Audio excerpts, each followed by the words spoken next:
you there. First speaker, second session this morning is David Baraglia from the Australian National University, and the title is called Topological T-duality. So I'll be talking about topological T-duality and monodromy. It's an interesting thing to look at. So, okay, here's a motivating idea for what we're going to do. Here's two versions of T-duality which you might come across. One is topological T-duality, and the basic ingredient here is principal torus bundles with a flux. And the T-duality here essentially exchanges the Chern class and the flux. So you have T-dual with another principal torus bundle, and T-duality operation. And then there's another version of T-duality, topological comparison. So the motivating idea is coming from the SYZ conjecture, and we have a Baraglia with fibers are special Lagrangian submanifold, then inevitably they're going to have singularities. So you have to try to understand how what's going on topologically with singularities. And so the idea is if you remove the singular fibers, you just get a torus bundle, although it has some monodromy when you go around the fibers. And so the duality construction is you take the dual monodromy, and then you have to do something to fill in the singular fibers. So there's a bit of work involved there. But the simple part is dualizing the monodromy. So what I want to do is combine these two operations into one thing. So basically, I'm only going to consider the monodromy aspect. So topological T-duality is monodromy. The next step would be to include singularities as well. So that's working for it. Alright, so the ingredient we're going to use to do this is affine torus bundles. So for principal torus bundles, we have transition functions which are translations, and for something with monodromy, we want general linear. So we want to combine this. So we take our vector space, which is just Rn, and inside is the standard lattice, torus equations. And so the group of affine transformations on the torus bundle is just this symmetric product. So it's translations together with general linear, which is going to give us the monodromy. So an affine torus bundle is a torus bundle straight to M, and transition functions are valued in group F. So the natural question is, what torus bundles are affine torus bundles? And it's a fact that this inclusion is homotopy equivalence for n less than equal to 3. So if the fibers are ranked less than equal to 3, then there's always an affine structure. So my understanding is this is not true for all n. Although I have seen a couple of papers that claimed it was true, so I'm not quite sure. Anyway, the good thing about affine torus bundles is there's a pretty straightforward classification. So affine torus bundles are in bijection with equivalence classes of pairs, rho and Z. So rho is the monodromy, so it's a representation of the fundamental group into a linear group. And C is a twisted Chern class. So for just a principal torus bundle, you get a Chern class H2 with coefficients in Zn. But in the affine case, what happens is you use this local system. So pi 1 acts on the standard lattice Zn, and this gives you a local system, and that's where you get this Chern class. So the way you can see this is just a long exact sequence. So just think of a standard exponential sequence.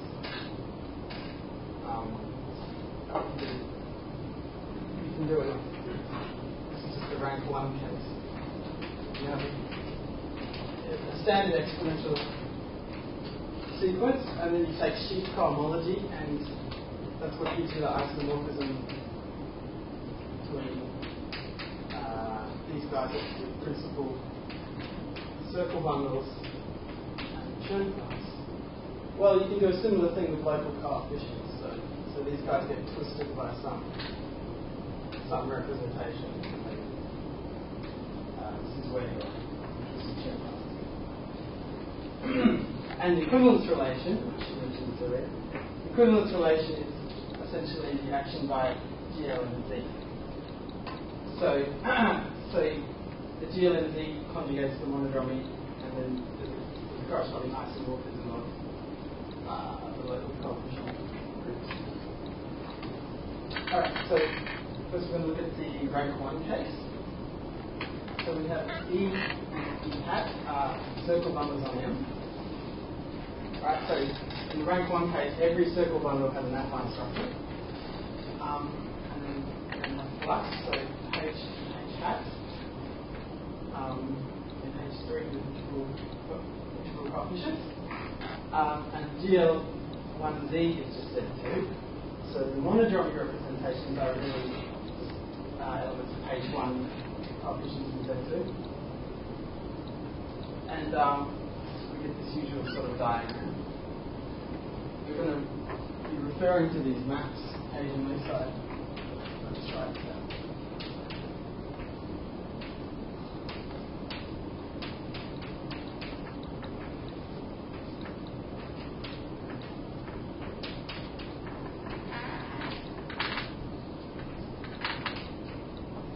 Right.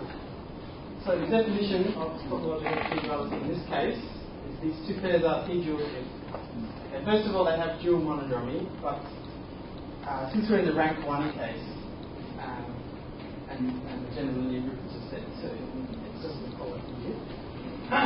And then we have this interchange of churn classes and flux. So I should explain that there's a existing sequence of local coefficients. So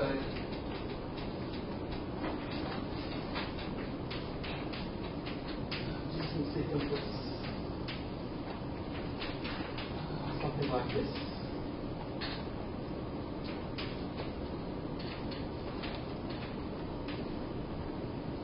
This is the rank 1 case.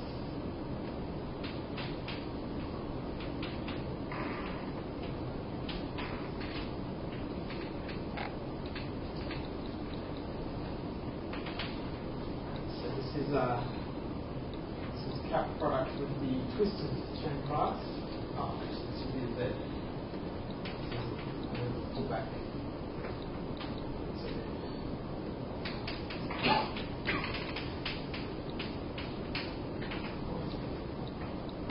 Right, so we have this existing map, which is pushed forward in cohomology, and because the fibers don't necessarily have a consistent orientation, that's how you pick up this local coefficient. And then the churn class is also valued in local coefficient, so when you do this cut, you're pairing the local coefficients and get back to there. That's the DC sequence. So what's going on here is push forward degree 3 classes are then degree 2 classes over here. And then this last condition is that when you pull back the flux on E hat, so the basic theorem here is that for any EH, T2, E hat, H hat, and unique up to isomorphism. So here, isomorphism means we're considering fiber bundle isomorphisms, and you pull back the flux.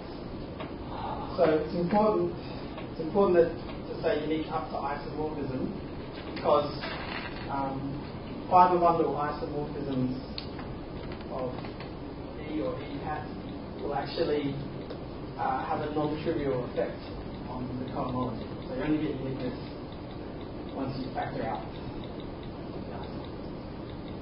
Okay?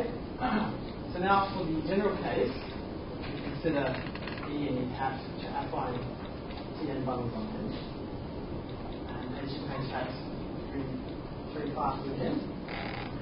So then we have monodromy representations, 0 and right hat. To get a T-dual, we're going to require a constraint on the flux. So, a similar constraint on the charge. So if you look at the Leray spectral sequence for the vibration, M, you get a filtration in cohomology. So if this was over R, we could use differential forms, and then this filtration amounts to choose a connection, and then you can decompose into horizontal and vertical, and you're sort of counting the number of legs on the fiber. So the condition we want is that our H lies in F23, which translates to H has one leg on the fiber. So this F33, these are things pulled back from the base. So you can think of it as having no legs on the fiber, and then this is one leg, two legs, three legs. So we're only considering this much cohomology. If you go higher, then that's where things become complicated, and there's attempts to explain it using some sort of non-commutative chloride or even non-associative. But I'm sticking in the purely classical sort of situation. Alright, so H is required to lie in F23, and you can project it to the quotient. So remember that the spectral sequence converges to the associated gradient space. So E2,1 infinity is this quotient. I don't think my notation is standard here. But, okay, so you get this element E21 infinity, and then E21 infinity is a sub-quotient of E21 on the second page, which is H2M rho joule. So we're going to use this to define T-duality in its general case. So E and T-joules here, rho and rho hat are dual representation. And then we have this swapping Chern class and flux means something a bit more complicated here. So remember that H lies in this associated gradient E infinity, and then we want that it's represented in E21 by the Chern class of the joule. And again, this condition of the flux coincides on the plus one. So explain the rho star to the end. This is the Rankine case. So lambda with this lattice Zn, and then you get a local coefficient system by considering the representation. Okay, so the result here is that given this condition on the flux, there's always a T-joule, but it's not unique. In particular, the Chern class of the hat is not uniquely determined. You get this two-form shifts. Although it is interesting, when the monodromy is non-trivial, this group's going to be smaller than the rho is trivial. So monodromy tends to reduce the ambiguity in the T-joule. Okay, so this is a rough steps of the proof. So you start by you choose your Chern class to lift H, and so you can find a pair like this, where you have this Chern class of flux, and the main difficulty then is this condition that the flux coincides on the correspondence. So you look at the spectral sequence for the fiber product, and rho and rho had a dual representation, so the duality pairing, so you have this symplectic form representing the pairing in this space, which is essentially E02 in the spectral sequence. And then what happens is that the D2 of the spectral sequence maps omega to Chern class like this. So when you consider it's different, you get a term like this in the spectral sequence, and it gets killed by T2. So then you get something here which is the pullback from the base. So then you just adjust H so that you get that here. Alright, now twisted cohomology. So if we have residual pairs, we can consider their twisted cohomology. So we're going to assume everything's smooth and represent H by 3 forms. So then you have this twisted cohomology. So you take the ordinary ring of differential forms, and then you have this twisted differential, which is ordinary differential plus wedging with H. Okay, so if rho is valued in special linear, then we have an isomorphism, just like you do when there's no monodromy. And it's given by this kind of Fourier transform, where you pull back the form, you multiply by a certain 2 form, and then you integrate. So this 2 form in particular has the property that when you restrict it to the phi loop, it looks like the natural symplectic form product. But what if rho is not valued in special linear? Then there's a problem because this integration requires an orientation. So then what do? You let W1 be the determinant, which is W here, so you get a flat line bundle. And then we can consider a different version of twisted cohomology. So instead of differential forms, we tensor by this flat line bundle, and then we have a differential here, which is you get this differential using the flat connection, and then you also have wedging of the 3 form H. Okay, so then in the general cases you have these isomorphisms where the twisted cohomology without W1 equals twisted cohomology on the other side. General situation. Okay. Now twisted K theory. So the idea is twisted K theory represents D brane charge. So it should be an isomorphism between twisted K theories. So our representation determines a flat vector bundle, and then we have W1 and W3 vector bundle. And so we're going to use a version of twisted K theory where the isomorphism buttons of twist this product, H1 is Z coefficient, H3 is Z. So you might be more familiar with just twists in the H3, but you can get these other twists using, for instance, gradients of bundle curves. Okay, so then you have isomorphism in twisted K theory, but you pick up additional twists W1 and W3.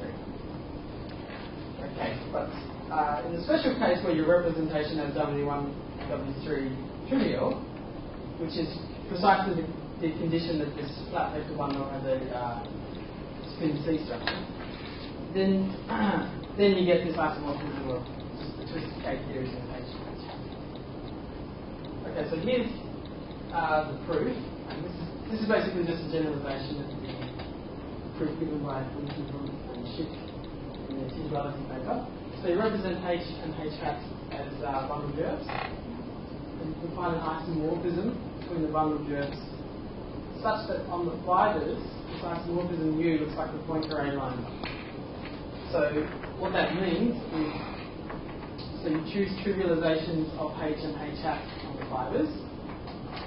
And then on the pullback, so you pull back these trivializations and you get an isomorphism between pullbacks. Right? And if we compare this isomorphism with the isomorphism given by U, the difference determines an element of H2 on the fibers, and the requirement is that this element that we get is essentially the Poincare line bundle. Up to line bundles pulled back from the individual fibers. So with that condition, and you can always find such a U. With that condition, then you just do this Fourier-Mackay transformation. So pull back, and we apply U, and then we push forward. And then if we do push forward in twisted K theory, what happens is that you pick up this W1 and W3. So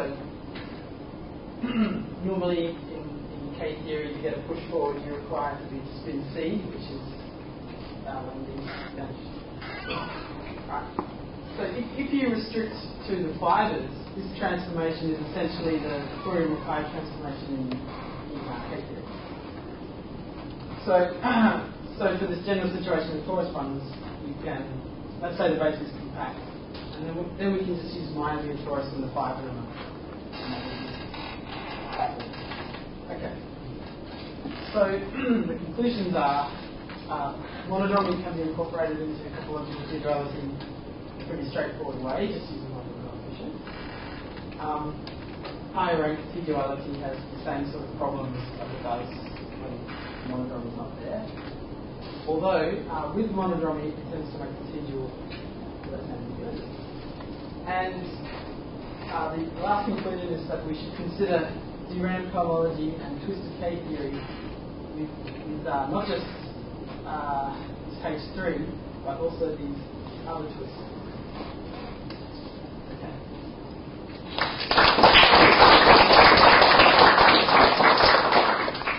Any questions? I think I missed it at the beginning. If you take any special Lagrangian vibration in Baraglia and remove the singular fibers, so you always have a